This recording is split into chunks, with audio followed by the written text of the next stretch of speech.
bishop to c3, counterattacking the queen, and then black plays their trick. Welcome back to Chess Dog. I'm John, and today we're going to tackle one of those little annoyances in the life of a chess player, that is a sideline opening. And the opening we're going to look at today is the Englund Gambit, how to deal with it with the white pieces. The good news is it's not very difficult. There's basically one idea you need to know, and when you know this idea, you can take it with you forever, and you'll always play well against the opening. Let's take a look at this now. D4, E5 is the Englund Gambit. That's spelled with a U, not with an A, like the country of England. And basically what it is, it's an opening for black that's built around one single trick. It's a one-trick pony. The idea is this. After white takes the pawn at E5, which you should do, black attacks it with knight to C6.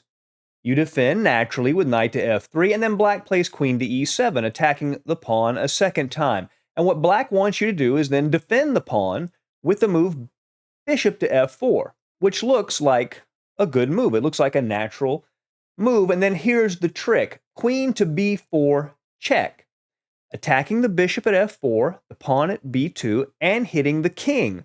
So the bishop has to come back to save itself to D2. It blocks the check and saves itself from being captured. And then black plays queen takes B2. And now, as it turns out, white can actually play knight to C3 here and be okay. But the natural response black is hoping for is the move bishop to C3, counterattacking the queen, and then black plays their trick, the one trick thereafter. That's bishop to B4.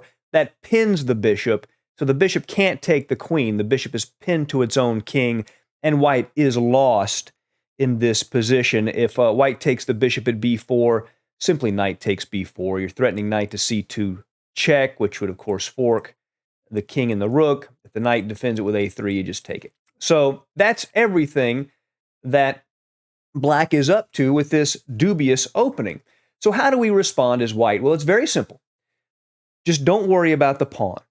All you do is you can play E4, you can also play knight to C3. Either way, you get into this position, E4, and then when the pawn is captured, then knight to C3. And you get this nice little setup with the pawn at E4 and these knights at F3 and C3.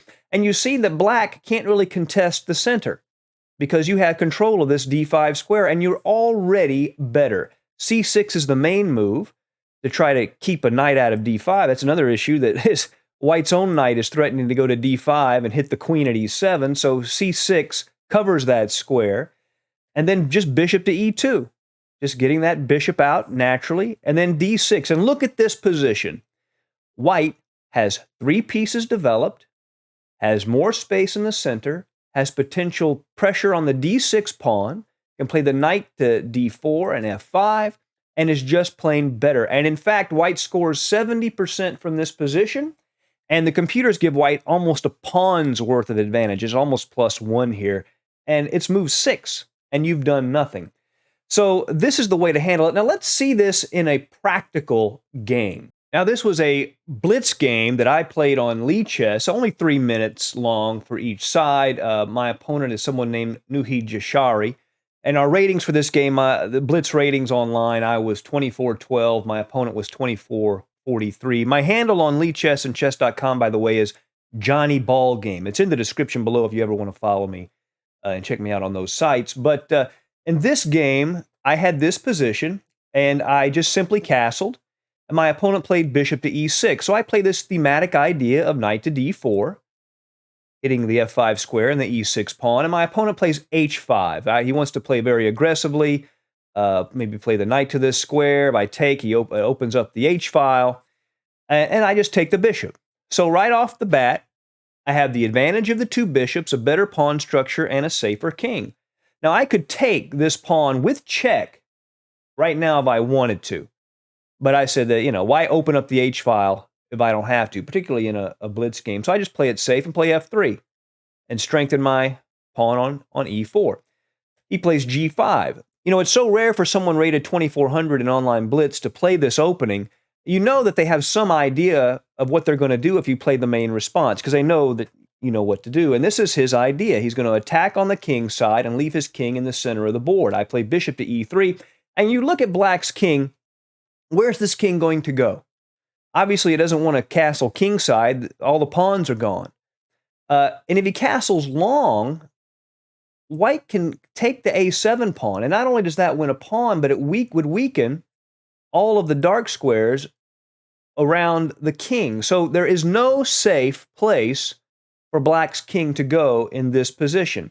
He plays bishop to h6. He wants to play g4 is the idea. Queen to d2. And now g4 was played. And now I play f4. I want to keep it locked up. I don't want him to be able to allow him to open up any lines on the king side.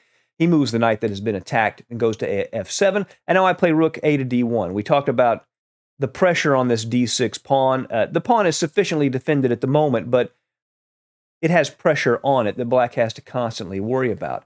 The knight goes to f6, and now g3. Just trying to strengthen that kingside pawn structure, and with almost no effort, white has a very good position. He plays e5. He wants me to advance to this square, and then after exchanging bishops, he would like to play this knight to g5 and h3 and deliver check to my king. So I want to keep this pawn on that f4 square. So I play rook to f2. He responds with h4. And here, knowing his king isn't safe, I actually go ahead and take that pawn.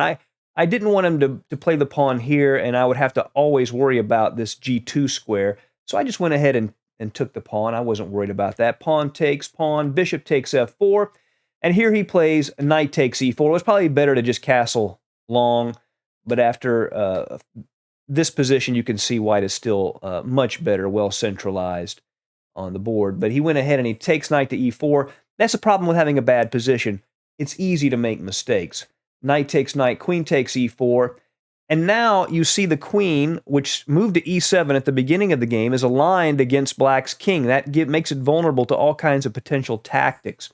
So I go ahead and just take the g4 pawn. And now he can't castle long because he would have to castle into check. And if he challenges the g-file, I'll just play h3 to defend that g4 pawn. He plays king to d8. Obviously, he was worried about a pin down the e-file. So I just play rook to e1 and just look 21 moves into the game at my position. I mean, the game is just over. I mean, he's got nothing. My lead in development is absolutely overwhelming. He plays queen to g6, then just h3. Obviously, he was threatening queen to g4 check, just h3. Bishop f4, queen f4, and knight to e5. And in this position, there is a killer blow for white. Can you see it? That's right, rook takes e5. Very simple. d-e5, queen e5, and the game is over. The queen is attacking the rook, and the king is just way too vulnerable. My opponent played queen to h6 to defend the rook, but after queen to d4 check, he had nothing he could do. If he plays to this square, that's checkmate, right? Because the rook controls the f-file. In the game, he plays the king to c7, but that also leads to mate. After rook to f7 check, king to b8 is forced, and then queen to e5 check. And all he can do is just block it once, and then that is checkmate. So a very easy win, and all you have to remember is don't allow this silliness after bishop f4 with queen to b4 check. Don't try to overprotect d5. Just let him have it, and then after e4, knight takes, just get a simple development, and you're just better. You play this, and you'll know it forever, but the truth is this is just the beginning. This analysis of the Englund Gambit is just a start. If you really want a repertoire that's going to make you a strong chess player, be sure to check out this next video. This is really going to give you some tools you can use.